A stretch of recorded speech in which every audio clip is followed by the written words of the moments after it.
In this video, I'm going to be going over my thoughts and experiences with the TNW 9mm carbine, the way I set mine up, and the process that I had to go through to finally get this rifle to run reliably on the ammo that I wanted to run through it. Just keep in mind that I am not a gunsmith, and before altering a firearm in any way, I'd suggest that you seek out an advice from a trained professional. Alright, so that being said, the first thing I'd like to say is I purchased this rifle in late 2015. There wasn't a lot of great options for 9mm carbines back then, at least not ones I could get my hands on. You had the JR carbines that in 2015 they still had some functionality problems, you know, amongst other problems with those guns. The Kel-Tecs, I didn't want to go for one of them just because it didn't take the Glock 26 mags, which this one does, and I definitely prefer that. And the AR style 9mm weren't really readily available like they are today. So essentially this rifle fit the bill for me. It covered all the criteria that I wanted to have in a 9mm carbine, with the breakdown and accepting all the Glock mags.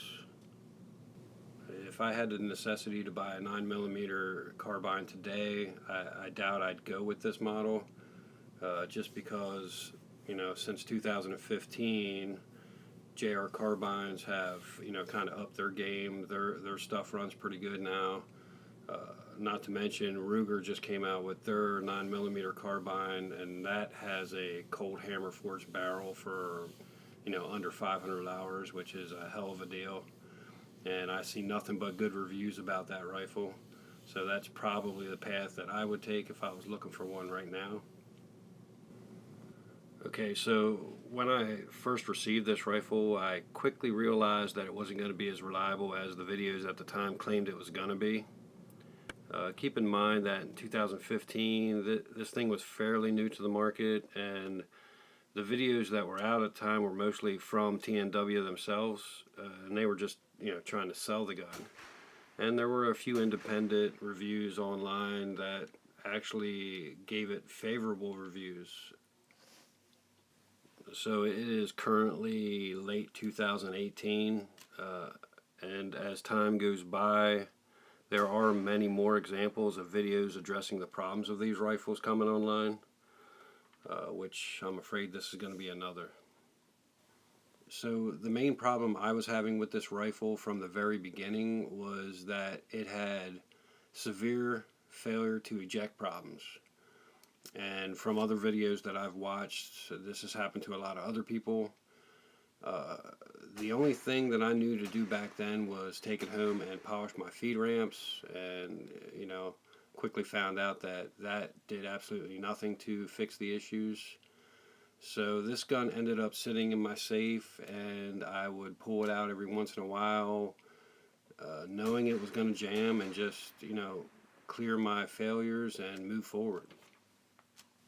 Earlier this year, I decided to put some serious effort into making this rifle function. You know, I felt like I had a couple AR builds under my belt amongst a few other projects, and I felt like I had a little bit more experience, at least enough to do some things that I wasn't confident enough to do before. So the first step in this process for me was to get online and figure out whether any of the manufactured parts had changed between 2015 and 2018 due to redesign. Some manufacturers will change their design of parts due to damage over long-term testing, or learning about issues from warranty returns and such. I couldn't really find any of that information in any of the forums or on any videos, so I actually just decided to order a few internal parts that I could swap out to see if it fixed my issues.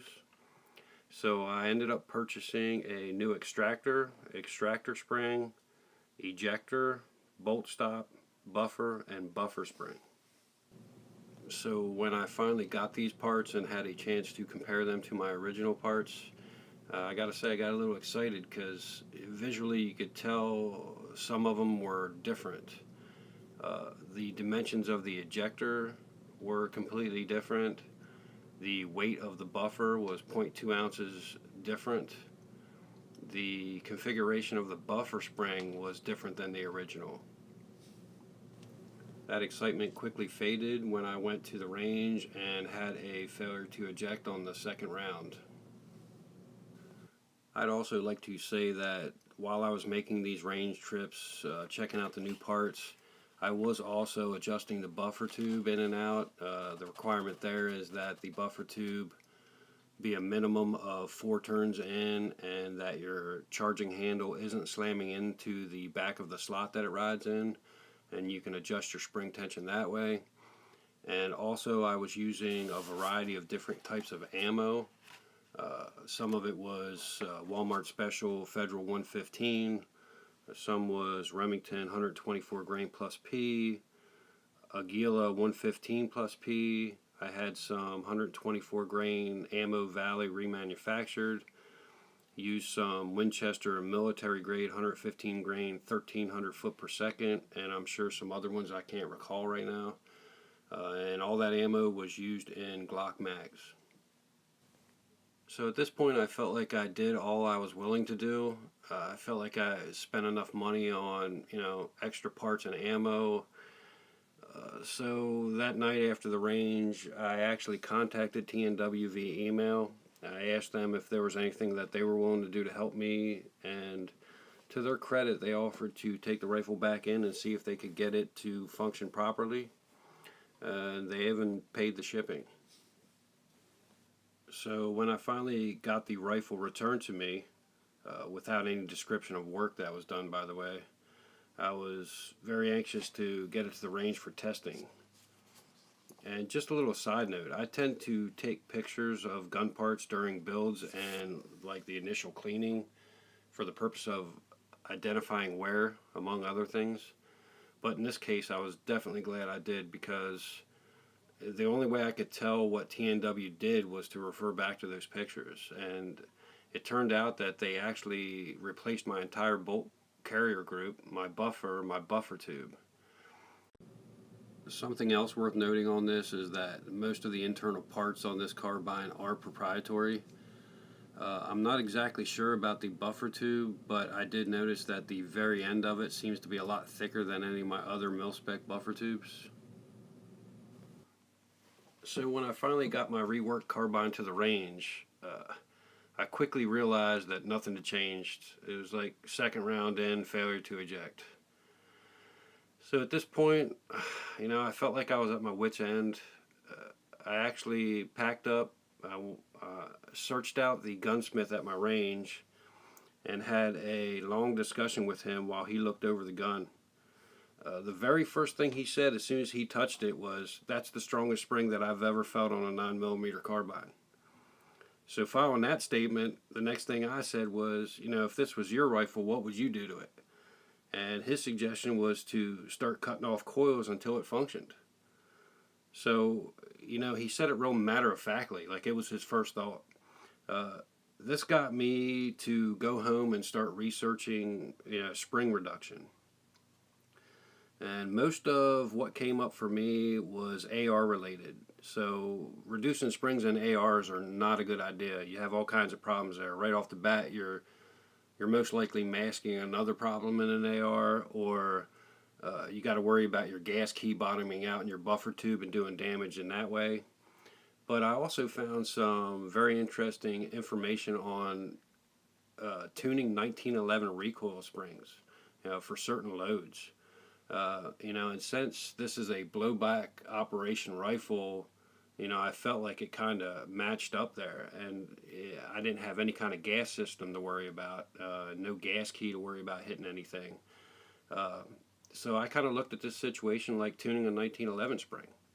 So I decided to take his advice. I started off by taking a full coil off, and then I went to the range with my castle nut wrench and a pair of wire snips and started snipping off a half a coil every time it jammed. I did use my original coil, and I have a newer one that I had bought for a backup, but I ended up cutting off 5 full coils. But now this rifle runs flawlessly. But I also think that this rifle is tuned to run this specific load, which is the cheap stuff, the Federal 115 that I got at Walmart, which is exactly what I wanted it to run. So in the end, my conclusion would be that the problems that this rifle has is all in the buffer system. They try to use a universal buffer system, and the lower there is actually a multiple caliber lower. So it shoots 9mm, 40 cal, and 357, and then I believe that's the exact same buffer system for all three of those. So possibly with a hot 357 load, that spring is just fine. But for me, the way that I have this set up now, where it runs the cheap stuff, is exactly where I want it to be. So if I ever decide that I want to run hotter loads to this, maybe I will tune another spring. But the way I have it now is exactly what I want. Alright, so I just wanted to go over a couple things on my setup, just because I'm not sure if I ever heard anybody mention these things, but you can see I have the shroud adapter there that gives you the ability to put any kind of handguard on the front of your rifle, which I would suggest just to have the sight radius for your open sights like that. I mean, it's just, it's day and night. But the problem that I had was the latch that unlatches that so you can still spin it and detach the barrel actually was running into the piece of Picatinny on the bottom of the gun right in front of the magwell. So I actually had to take that off, cut it down about 1/4 inch and rework it so that it would spin freely off and be able to be broken down. Alright, so one last thing I'd like to say is that you can see I'm running a red dot there. What I did was, anybody that runs a red dot usually runs it as far forward on the receiver as possible. I typically run mine on top of a 3-slot QD, if it's not a QD already. But this, I decided to actually go with a 5-slot just so I could take that little extra length and go up on top of the shroud adapter. It just gives it a really nice solid lock-in. Not that it's not solid to begin with, but it just gives it that little extra. Just something to think about. Alright, that's going to conclude my thoughts and experiences on the TNW 9mm carbine. Again, I am not a gunsmith. If you are thinking about doing anything like this, please seek out the advice of a professional. Feel free to leave your questions and comments. Stay safe and God bless.